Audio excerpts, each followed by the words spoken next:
Hey everybody, hello and welcome back to CWK Live. This is your host. I'm Dan Z, thrilled to be talking Star Wars with each and every one of you. Well, how about it? We had a spectacular episode.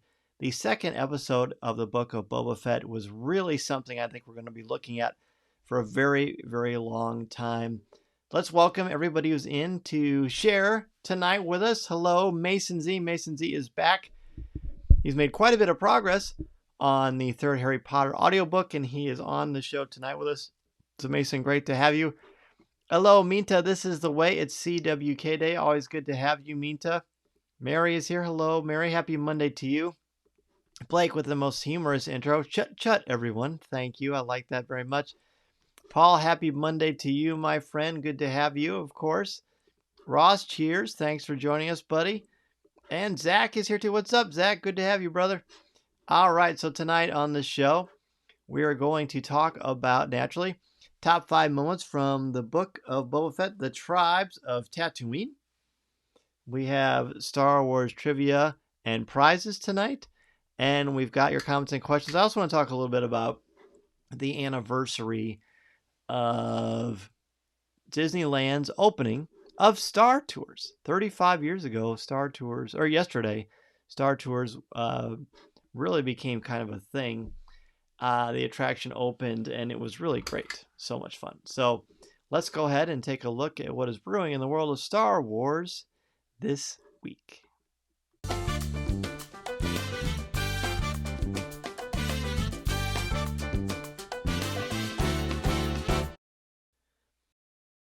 Have you back on the show, my friend. It looks like, Jimmy, if I'm correct, were you guys at Disney World this weekend doing the Star Wars half marathon? Let me know, because it looked like that's what I saw on Facebook. I was really impressed with that.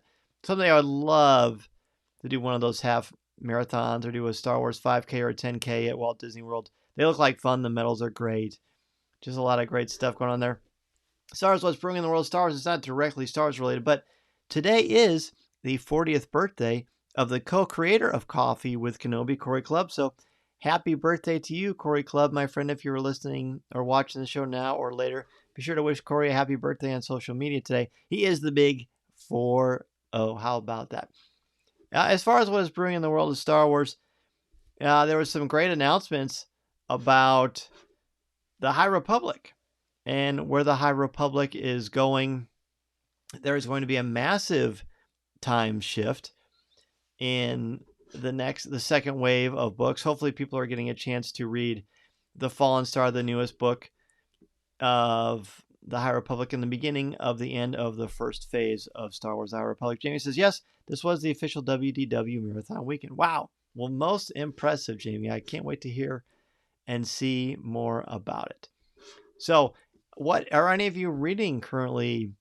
The Fallen Star, or are you into the High Republic? I would love to do a future top 5 about Star Wars: The High Republic, but I know that's tricky because not everyone has read them. Like, it's pretty easy to assume that people are watching the Book of Boba Fett. I mean, it's been a massive hit naturally on Disney Plus and streaming. This is a really cool episode, or not episode, but good series. Live action Star Wars or anything on Disney Plus is great. But the books is harder because they take longer. I mean, you can sit down for an hour and you can watch an episode of something, but to read a book takes a very long time, and people are very, very busy. So hopefully you're getting a chance to read. It looks like Mary has just started Fallen Star. Mary, I think you will love it. I won't say anything about it. Blake is still 97 pages into Light of the Jedi. Well, Blake, what is your hurry, man?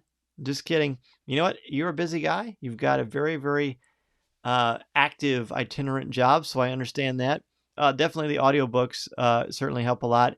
What was great for me about listening to The Fallen Star is I did listen to some of it, and the audiobook itself, just exceptional. And then reading the book when I wasn't in the car too was great. It's fun to kind of balance it out. But anyway you go, it's really, really fun.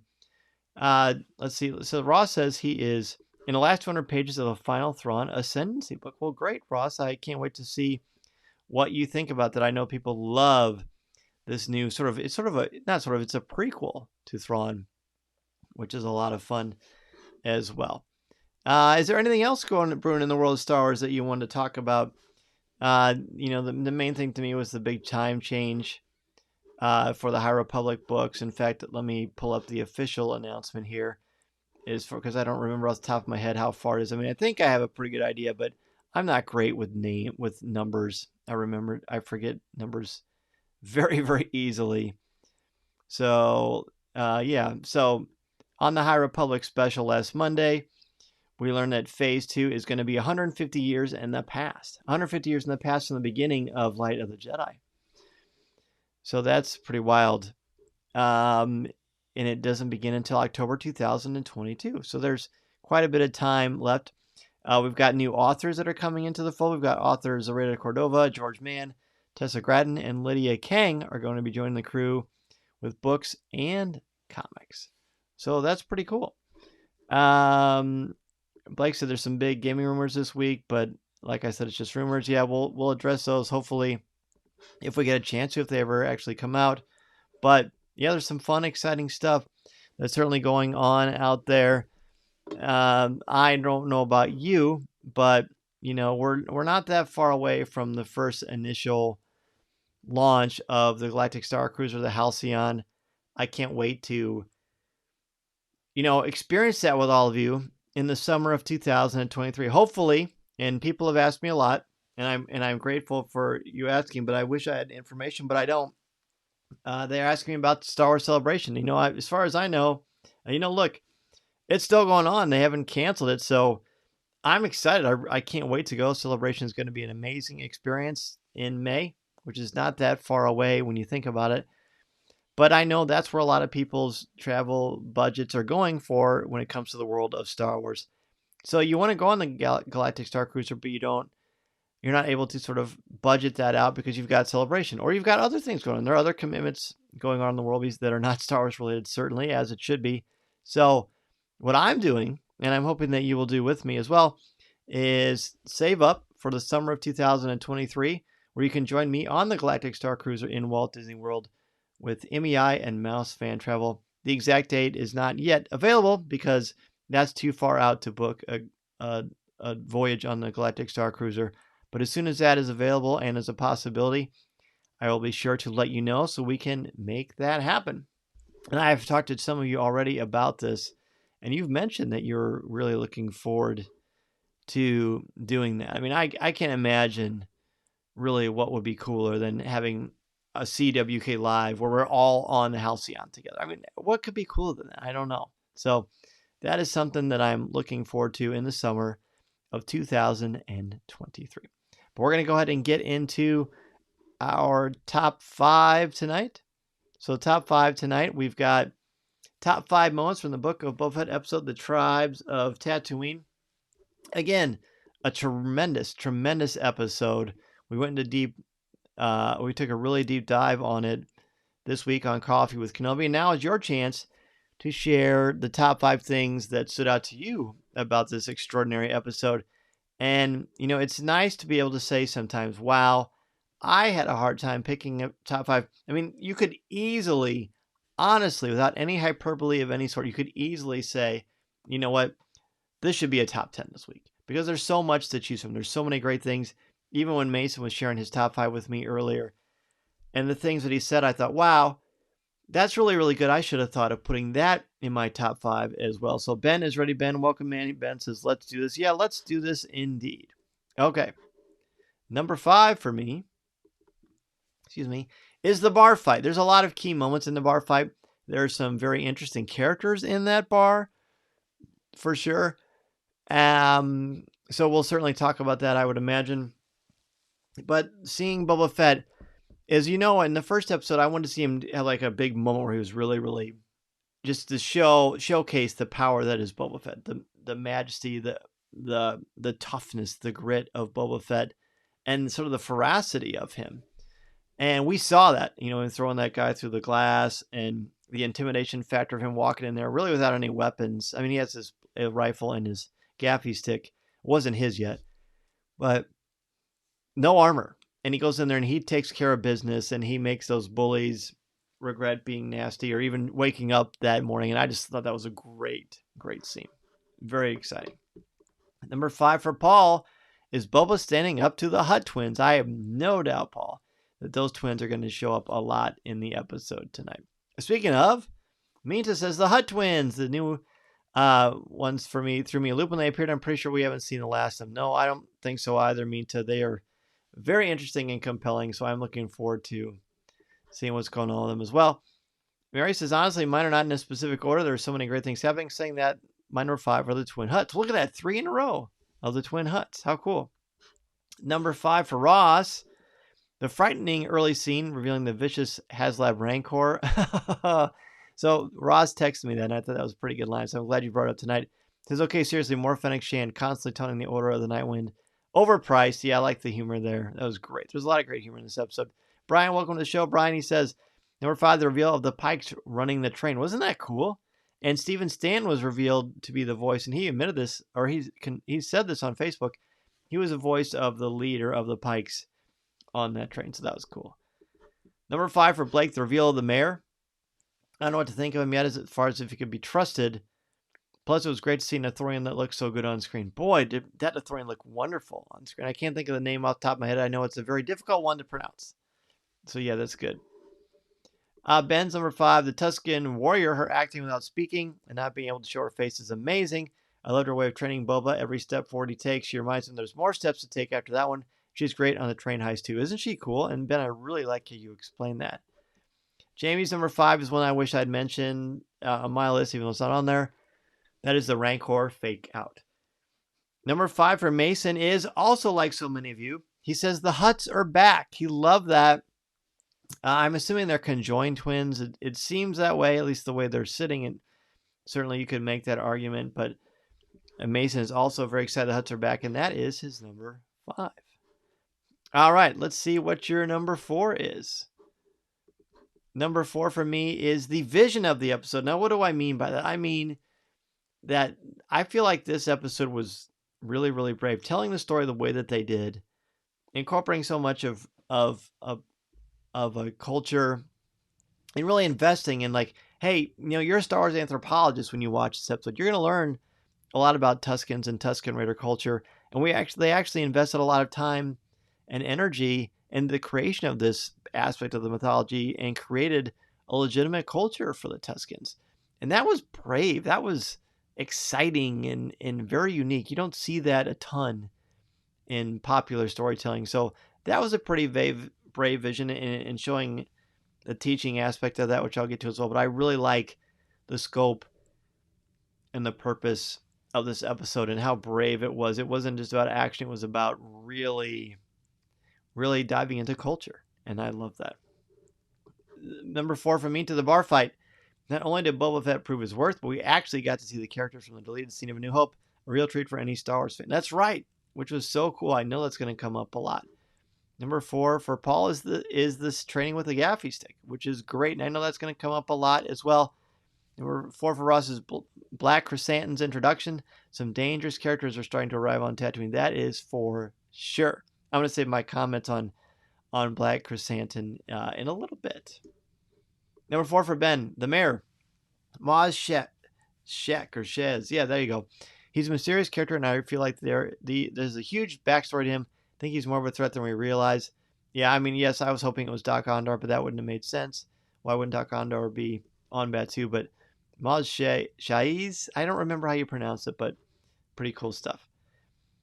Number 4 for Murray, Fennec Shan's snarkiness, both when they are in town and when they drop the assassin into the Rancor pit. She's great. Yeah, the Rancor pit is in quotes, as Jamie mentioned earlier, too.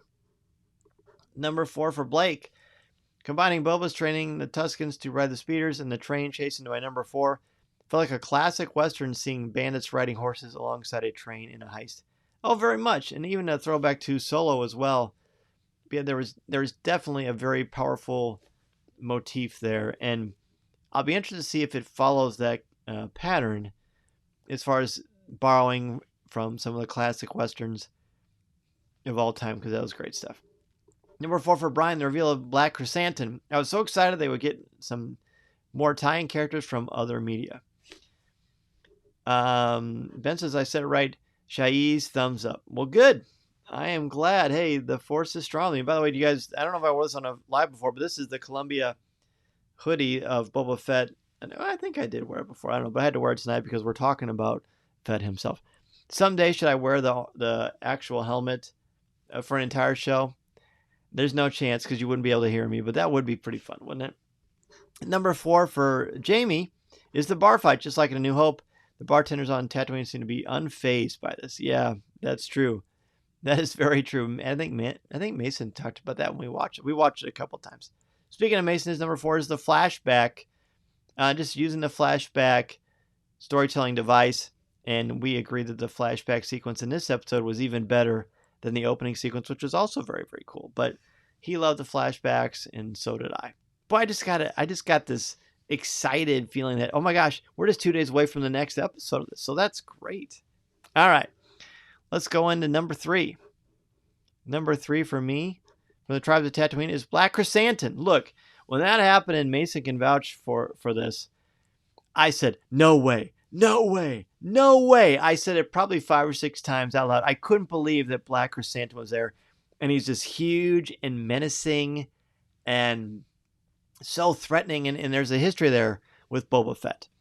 You know, that if you've been reading the Star Wars comics, especially around when the Star Wars comics became canonical in 2015 and 16, I think is when they first started to actually debut.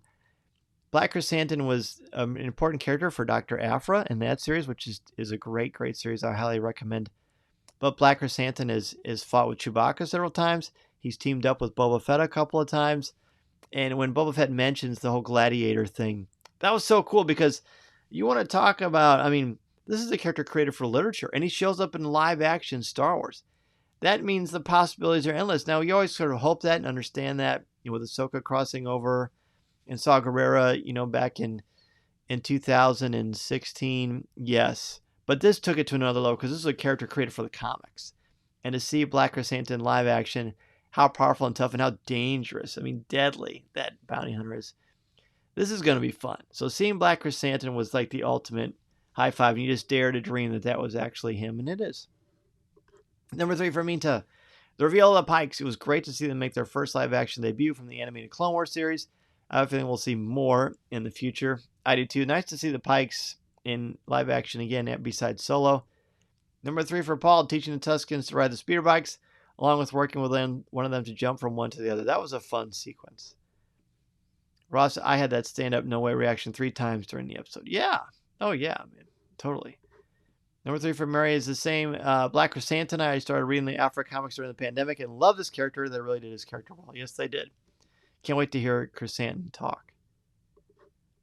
Number 3 for Ross, the main Tusken warrior training Boba Fett, and then running our speeder into the train and dominating the fight against the Pikes in a long speeder train. That was just epic. That was a great moment.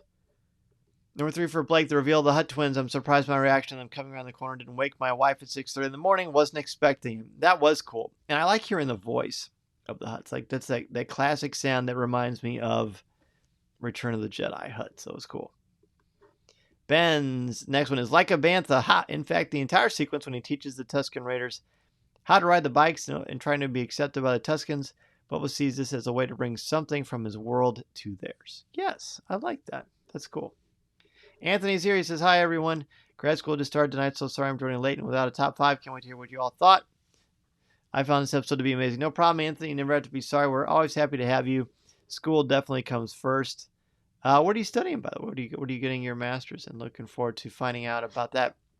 Number 3 for Mason is the train race and then the chase and the ambush and all the excitement that went into that. I mean, that was an action sequence spectacle. The choreography, the effects, the stunt work that I think could easily be, you could put that at the finale of a series or a season and be very satisfied. I mean, and the fact that we got it in the second episode, my goodness, who knows what we're going to get. But I thought that was a great sequence as well. So Mason's number 3 is the train race. Train chase. Number 3 for Jamie, the Hutts and the drum beat creeping in almost as foreboding. Yeah, I like that tune. You can kind of hear in the distance while he's visiting the mayor that something is about to happen. So I thought that was super cool as well. All right, let's go into number 2. Number 2 for me from this episode is crafting Fett's gaffy stick. Gaffy is like the short way to say it, so I'm going to go with that. It is, oh, wait, hold on. Jamie says he's studying public administration. Oh, good for you. I have a dream of opening up a nonprofit movie theater. Good for you, man. I love it. Brian's number 3, before I get back to my number 2, is Boba training the Tuskens how to ride the swoops and teach the younglings on how to use the mirror to signal. Oh, that was cool. That's cool. So number 2 for me, the crafting the gaffy stick is brilliant. This is very much, and I said this on the show last week, it's very much like a kyber crystal and personalizing and creating your own lightsaber. What's different, however, is that Fett actually, I mean, yes, Jedi construct their lightsabers and they use the Force and create their lightsaber. And that's so cool. I mean, I love it. Are you kidding me? Look around my studio. But the thing about this, though, is he uses his hands. He toils. He cuts. He frames. He shapes. It's blood, sweat, and tears goes into the making of his personalized gaffy stick. Talk about an acceptance into this tribe, which is just brilliant. Absolutely brilliant and very, very important. Plus, I love the notion of, someone mentioned this on Facebook, but the idea, sometimes we think of certain cultures as primitive and we're the sophisticated one. But as it turns out, sometimes we're the primitive culture in our attitudes and our ideas and our prejudices and our biases. Fett is embraced by them and he embraces them. And that's just so cool. And nowhere is that more prevalent than him creating his own gaffy stick. It's just so symbolic and steeped in Native American folklore and culture and classic British literature tropes of weapons and the personalization of that. I could go on and on about it. I just really thought it was very powerful and very, very inspiring. All right. Number 2 for Minta. Tusken Raider culture. I was happy to see their culture for the first time. It gives us a bigger insight of their way of life, from religion to training. It was amazing. Plus, seeing them learn how to, I don't know how to pronounce the word Toniode a speeder was amusing. I'm not sure, but I know exactly what you're saying. It was a lot of fun. So my apologies, Minta, for messing that up. Ben's grad school starts back up for him on Wednesday too. MBA. Good luck, Anthony, and good luck to you as well, Ben. I'm proud of you guys. That's very inspiring. Number 2 for Mary, the entire train arc. When the train first shows up to Boba going to Tashi Station to get the speeders, train the Tuskens on the speeders, and the outcome of the training when they go after it. The pikes were the cherry on top of the sequence. Oh, yeah, well said, Mary. I like that. Number 2 for Ross. He says, Boba's ceremonial process to retrieve his branch, kyber crystal vibes for Padawans, be presented with the robes, and the final dance by the firelight. Beautiful.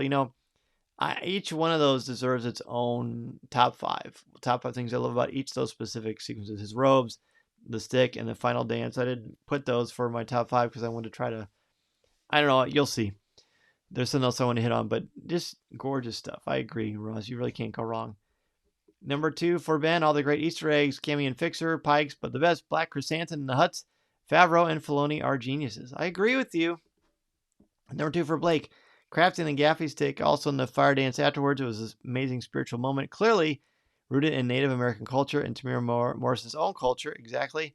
Who would have thought Boba Fett, of all characters, would be on a spiritual journey with the Tuscans? I never would have guessed that in a million years. You would have given me 500 guesses that wouldn't have come up. So that I'd love that as well. Well, very well said, Blake. Number 2 for Brian, the mayor's introduction and instant reaction to kill the assassin and reward Boba for bringing him in. It advances the story and left us to think of who did hire him. Yep, that was super cool. That was super cool. Mason's number 2 is the Rancor. And he put it in quotes. That was hilarious. Look, he and I were so excited. Oh my gosh, is there going to be a Rancor? And you know, in your heart of hearts, they just can't work out because, I mean, you know, Rancors are very hard to train. And I know this because of the Star Wars book and some other literature that's out there. But so he couldn't have got it. But just giving us that initial hope was so exciting. And then the fact that it was played up as a joke and the little rat kind of comes out and squeaks at the end, or a mouse or whatever it is. Hysterical. Mason, I love that. So that's Mason's number 2. A great one. I wish I would have put that in my top 5 because I like the humor.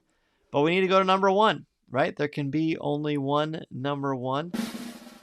My top moment from the Tribes of Tatooine is teaching and learning. Teaching and learning is great because Boba Fett teaches them and they teach Boba Fett.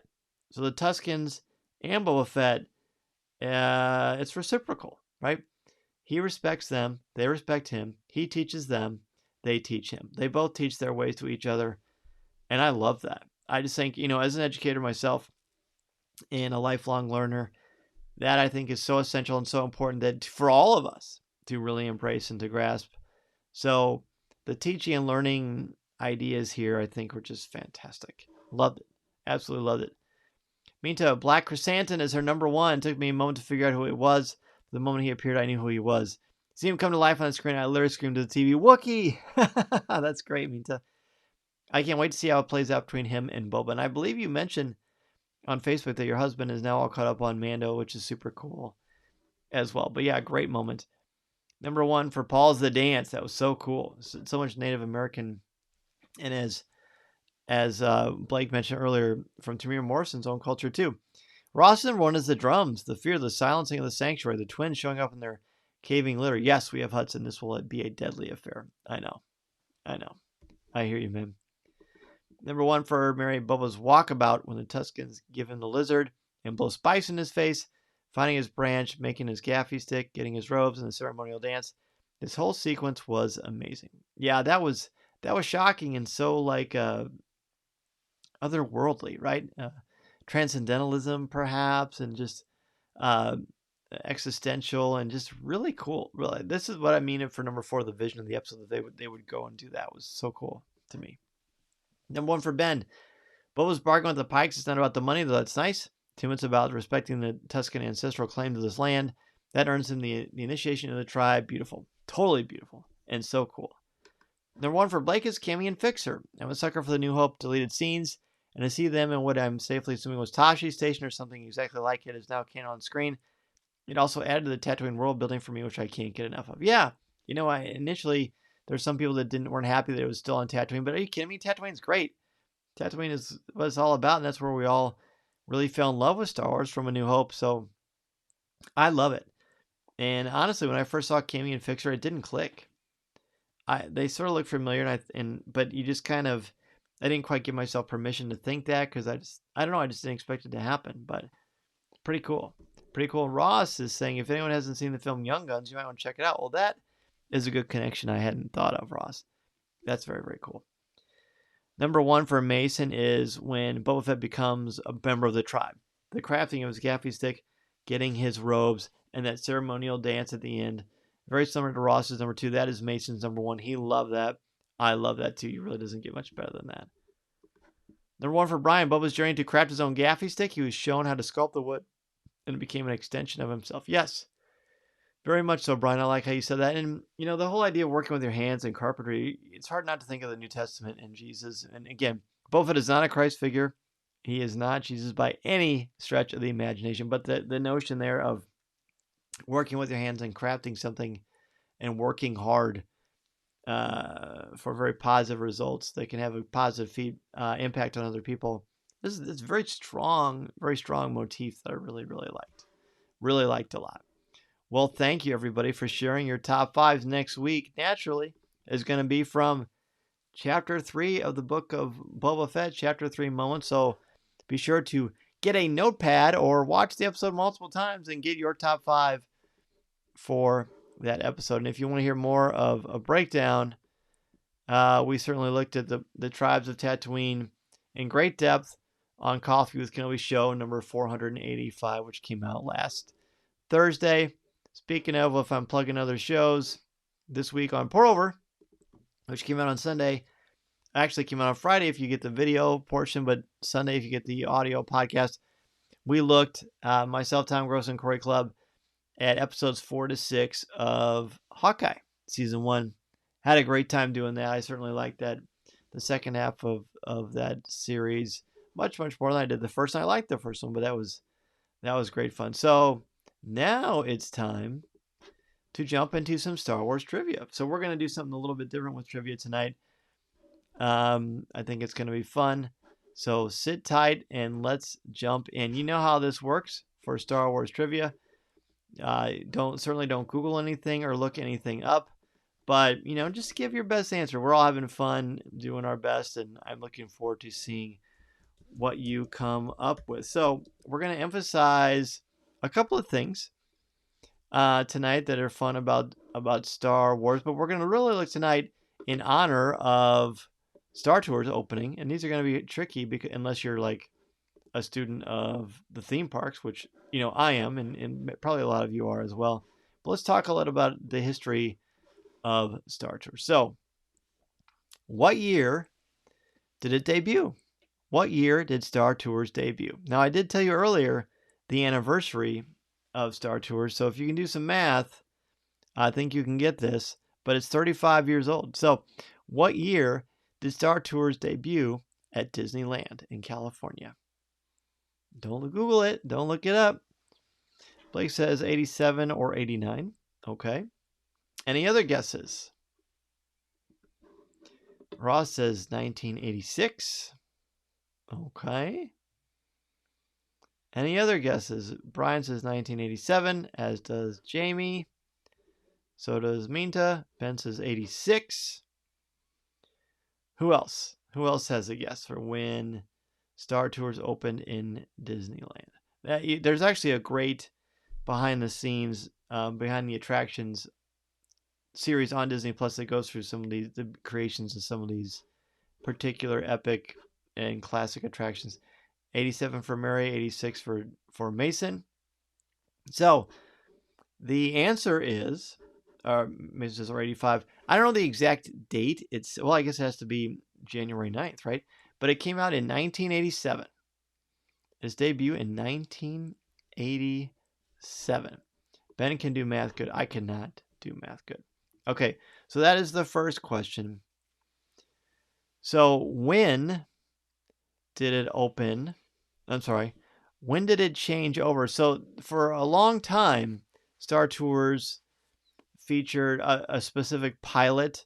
Tell me the name of the pilot that initially it was in charge of the Star Speeder, and what is this pilot's official designation? It will make sense. I don't want to give away the answer. But what is the name of the pilot, and what is his specific designation or title? Let's go with that. What is the name of the specific pilot of Star Tours? And what is the pilot's name and title? Jamie says Captain Rex. Blake says R3X. Okay. Minta says Rex was the pilot. Mary says Rex, don't remember the designation. Ryan says RX. Brian says RX20 something. Okay. Very good. Anybody else? Anybody else know the name of the pilot? So the pilot's name, Mason, you want to guess, buddy? I'll give you a second. Rex, yep.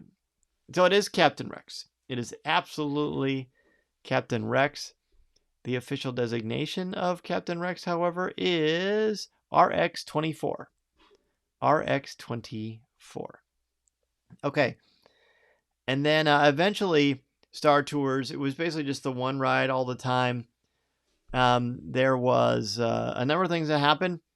At the end, you end up in the Death Star, but you run into some turbulence in the original Star Tours. What causes turbulence to your star speeder before you're able to attack the Death Star in the original one? Now, Jamie says Rex is now a DJ in Oga's. That is correct. But what causes turbulence in the initial ride of Star Tours before you get to the Death Star? What impacts your star speeder and makes you shake, rattle, and roll? Thank you very much. That you have to get out of so that you can go and take on the Death Star.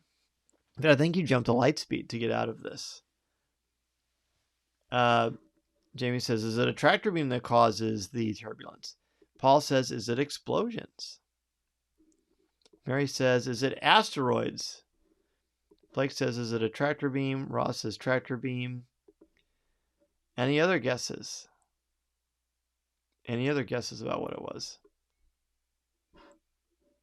Mason says, Vader using the Force. So that's from the new one. That's good. Ben says it's a tractor beam as well. Mita says, Alderaan remains. I will tell you, nobody's right yet. In the initial Star Tours, which Mason, you were too young, so you didn't get a chance to see it. That actually was before you were born. What causes the turbulence? What causes the turbulence? We haven't mentioned it yet. It's not something specifically Star Wars related. It is something that happens in space. Any guesses what that is? Blake says a cast member. It's not a cast member. No. And it's not asteroids.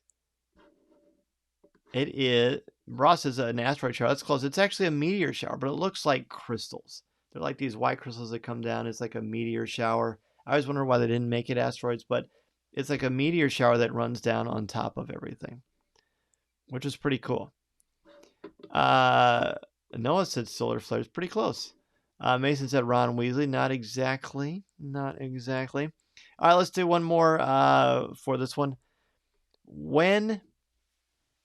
What year did they close Star Tours so that they could redo it? What year was the last tour to Endor? It actually happened at Disney's Hollywood Studios, but what year was the last tour to Endor?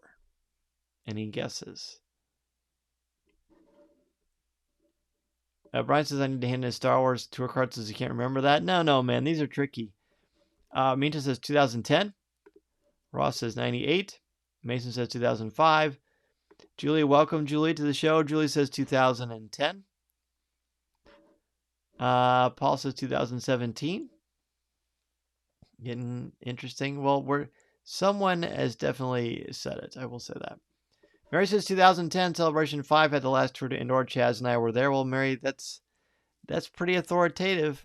I would trust in Mary on this one. James says 2011. Blake says 2014. No, actually, and I'm just going to cut it there because Mary nailed it. It was during Celebration 5 in Orlando.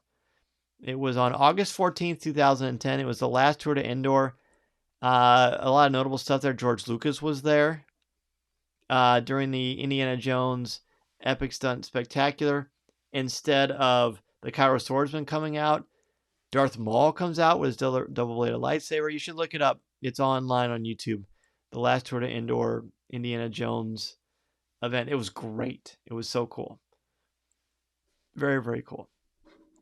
Ben says 2010 because Mary said it, and Brian echoed that as well. Definitely.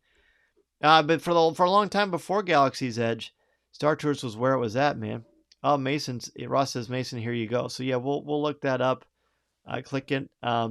It's super cool. And for all of you watching the feed now, you can click on Ross's link on YouTube and you can watch it. But wait until Coffee with Kenobi CWK Live is over. It will be there for you. If you're listening to the show on the podcast, your podcast catcher, or watching it later on the replay or on YouTube, Ross, be sure to post a link to that in the CWK Cafe so people can check it out. All right, what is the name of the Star Speeder that we use for Star Tours The Adventures Continue? It's got a specific number call sign. Blake says Star Tours gift shop is still my favorite shop in all of Hollywood Studios. It's pretty great, isn't it? It's really, really great. Really great.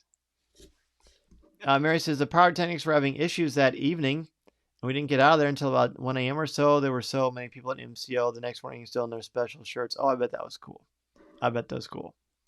So what is the designation of the Star Speeder? There's a certain number attached to the Star Speeder. The new Star Speeder. Well, new since 2010. It is a numeric designation. But it's the Star Speeder. It's an upgrade from the original one that was used for the original attraction. Brian says Star Tours 1401. Jamie says 3000. Mason says times 5 Hagrid Gryffindor. Not quite, but close. Blake says Star Speeder 1000. I will say that it's been mentioned already. It is not related to any muggles, if you know what I mean. But the answer is the Star Speeder 3000. Here's perhaps an easy one.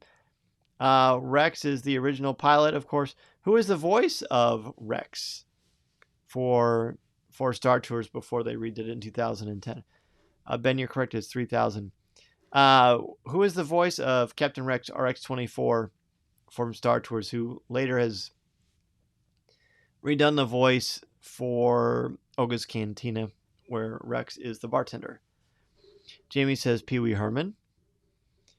Julie says Paul Rubens. Blake says Pee Wee Herman. Mary says Pee Wee Herman.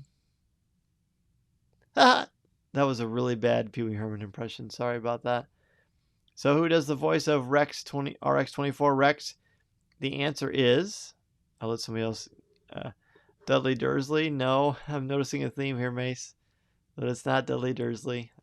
See, this is why we like your wit, Mason. We like the silly. Brian says Pee Wee Herman. The answer is Paul Rubens. That is his real name. Pee Wee Herman was a character that he played for a very long time, but Paul Rubens is the name of the character. At the end of your adventure, Ben says, I think Mason is in a different universe tonight. Oh, yeah, he's eating up with Harry Potter. Pretty fun. So in the Star Speeder gets actually an attractor beam. A New Republic X-Wing fighter is able to provide assistance by destroying the tractor beam's generator. Eventually, the Star Speeder accompanies the Rebel fleet on an assault on the Death Star. But who is the pilot that helps them out? It's actually someone from Lucasfilm.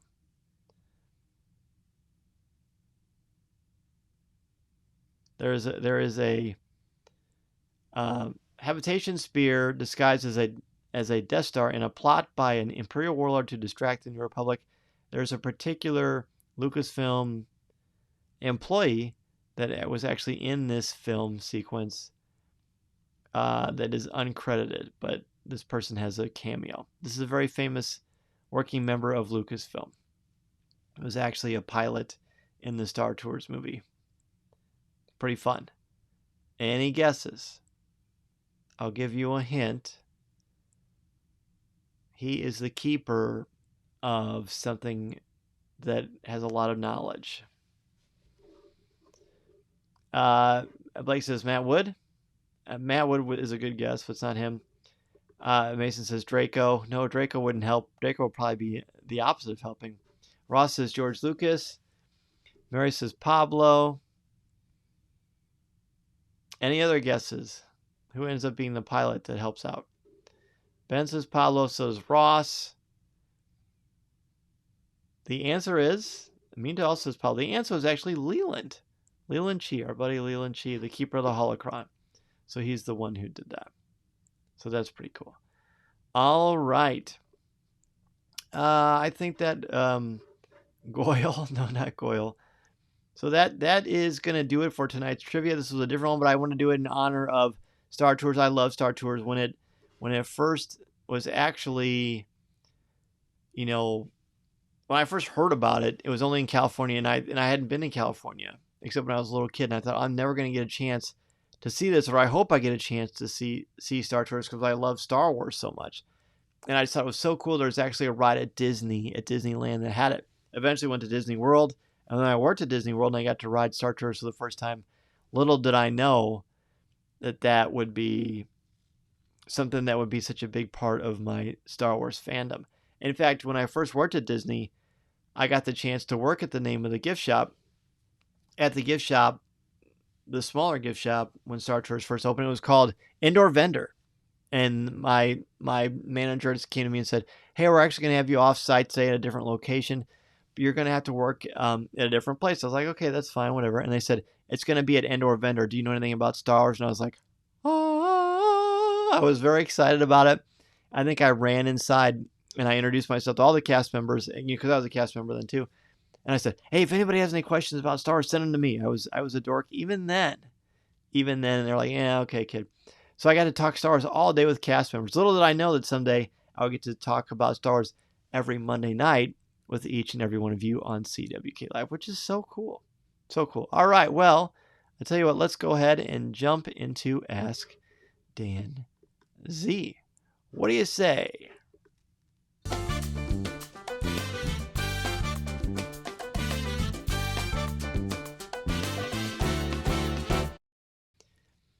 Awesome. All right. Well, Ross says, "Great idea. I didn't get it correct, but I learned." Cool. That's great.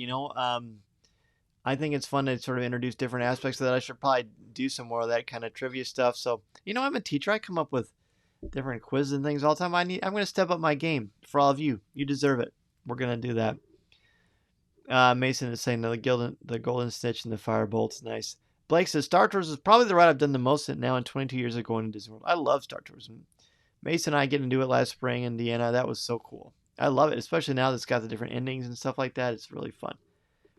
Ben says, "Are you going to watch any of these episodes early, or are you watching them at the same time as us?" So, the first one, of course, Mason and I stayed up till 2 a.m. and watched because we didn't have school the next day because we were on Christmas break. But I can't do that when I'm teaching because I would be worthless as an educator. So I didn't do that. But Mason and I last Wednesday woke up. I got up like at 5 something, got ready, got breakfast ready for us, made our lunches. And then I woke him up and we both ran downstairs and ate our breakfast while we watched the episode. So we watched it about a little after 6 on Wednesday mornings. One of my favorite things to do is he and I doing that together because we're just so early and there's so much excitement. I got my coffee. Hey, coffee with Kenobi, right? And watch the episode. So I have a great time doing that. Aside from Celebration, Blake says, "What are you looking forward to the most in 2022 with Star Wars?"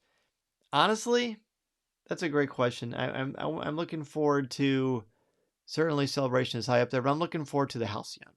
I'm looking forward to the Galactic Star Cruiser.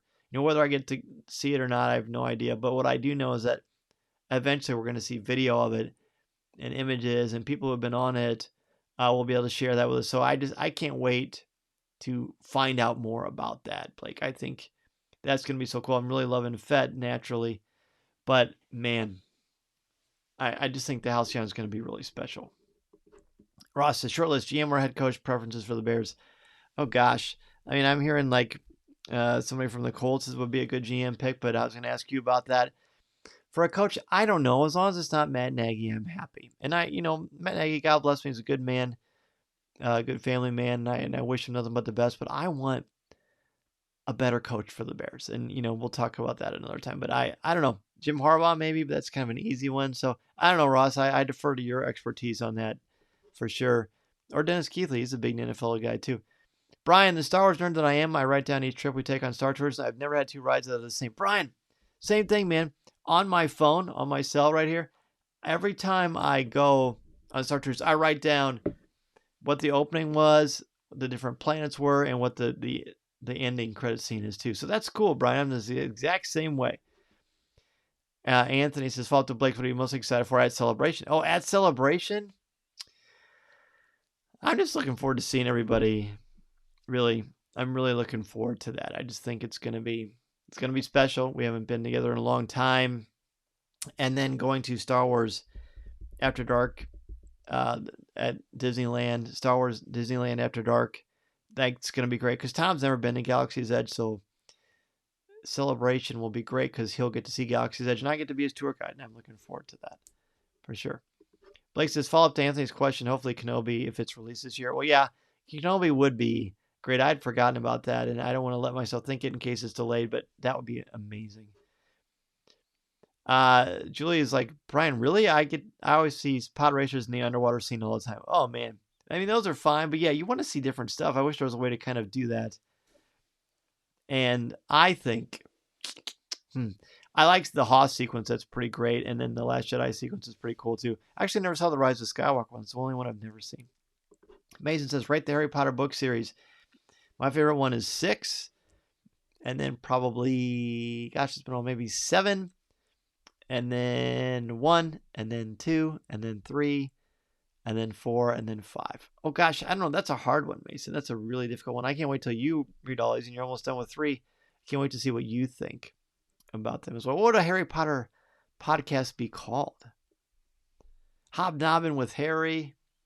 Gosh, I don't know. That's a good one. I like the alliteration part, so that is definitely something to consider. All right, well, that is going to do it for this week's CWK Live. Mason says, Andy Reid is the best coach. Go Chiefs. Yeah, Andy Reid is pretty good. Brian says, you need to ride with us next time we got to see the Rise of Skywalker on a recent trip. Nice. I want to hear about that, Brian. But it was cool. Ben says, Goblet of Fire is number 1. Oh, cool. Ross says, this beaky cauldron. Ooh, that's clever. That's clever. Mary, have a great week as well. Snitching with Harry, I like that. Meantime, may the Force be with you. Be sure to join us next Monday night at 7 o'clock p.m. Central Standard Time as we break down the 3rd chapter of the Book of Boba Fett.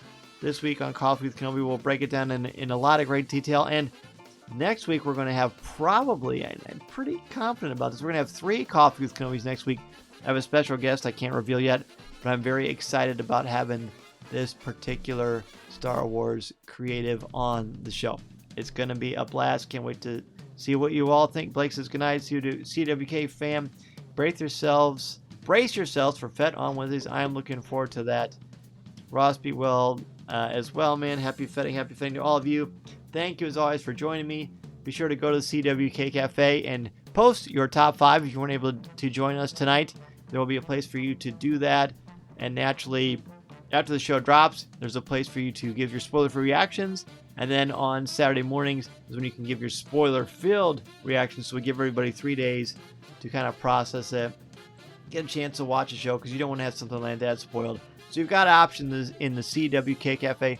Hope to see you there, and I hope to see you next week at 7 o'clock p.m. Central Standard Time. And hey, bring a friend. Bring a friend to our Star Wars community so we can talk some more the Book of Boba Fett, Star Wars, and all other kinds of great stuff. Thank you so much, everybody. See you next time, and remember, this is the podcast you're looking for.